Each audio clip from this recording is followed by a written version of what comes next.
सहारा enterprises तुमच्या स्वप्नातली गाडी आता कमी किमतीत.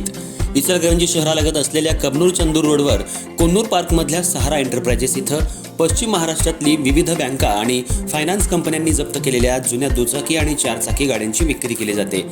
शोरूम किमतीपेक्षा 25 ते 50% कमी दरात, उत्तम स्थितीत आणि संपूर्ण कागदपत्रांसह त्वरित डिलिव्हरी. दुचाकी 20,000 पासून पुढे तर चारचाकी 50,000 पुढे. आपल्या पसंतीची कार किंवा बाईक आता अगदी परवडणाऱ्या दरात घेऊन जा. विश्वास, पारदर्शक व्यवहार आणि उत्तम सेवा हेच आमचं वैशिष्ट्य. पत्ता Konnur park, Kabnur Chandur road, Ichalkaranji. Proprietor Rajubhai Ajgar. संपर्क 8055810910 आणि 9860785786. सहारा एंटरप्राइजेस, दर्जा, विश्वास आणि बचत यांचं परिपूर्ण ठिकाण.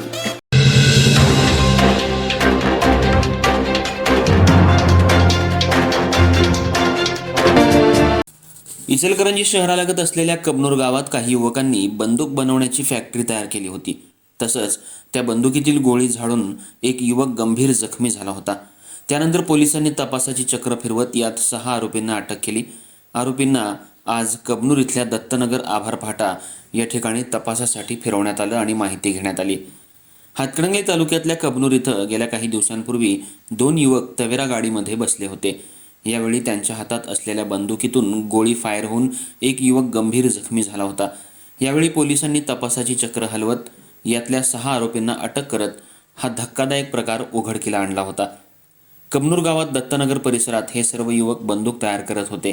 त्यांच्याकडून बंदूक तयार करण्याचं साहित्य, बंदुकीसह अन्य साहित्य जप्त करण्यात आलं होतं. त्यामुळे कोल्हापूर जिल्ह्यात एकच खळबळ माजली होती. आज या आरोपींना कबनूर दत्तनगर परिसरात आभार फाटा आणि आरोपींच्या राहत्या घरी घेऊन जाऊन तपास करण्यात आला आणि त्या भागामध्ये फिरवण्यात आलं. त्यांनी कुठं बंदूक तयार केली, कशी तयार केली, हे मटेरियल कुठून आणलं, कसं आणलं, कुठल्या घरात मशिनरीज ठेवल्या होत्या, कच्चा माल कुठून आणला, याची माहिती आरोपींकडून घटनास्थळी घेऊन जाऊन घेण्यात आली. यावेळी बघ्यांनी मोठी गर्दी केली होती. यातील सर्व आरोपी बंदूक तयार करून कोल्हापूर जिल्ह्यासह सांगली जिल्ह्यात विकत असल्याची माहिती सध्या मिळतेय. यातील काही आरोपी दत्तनगर परिसरात एका घरात सर्व बंदूक तयार करत होते. त्याचं कच्चे मटेरियल हे पोलिसांनी काही दिवसांपूर्वी जप्त केलंय. यात बंदुकीसह बंदुकीतील गोळ्याही जप्त करण्यात आल्या आहेत. पोलिसांनी तपासाची चक्र हलवत या सर्व आरोपींना ताब्यात घेऊन न्यायालयात हजर केलं असता न्यायालयानं पोलीस कोठडी सुनावली आहे. याच अनुषंगानं आज या आरोपींना भागामध्ये तपासणीसाठी फिरवण्यात आलं.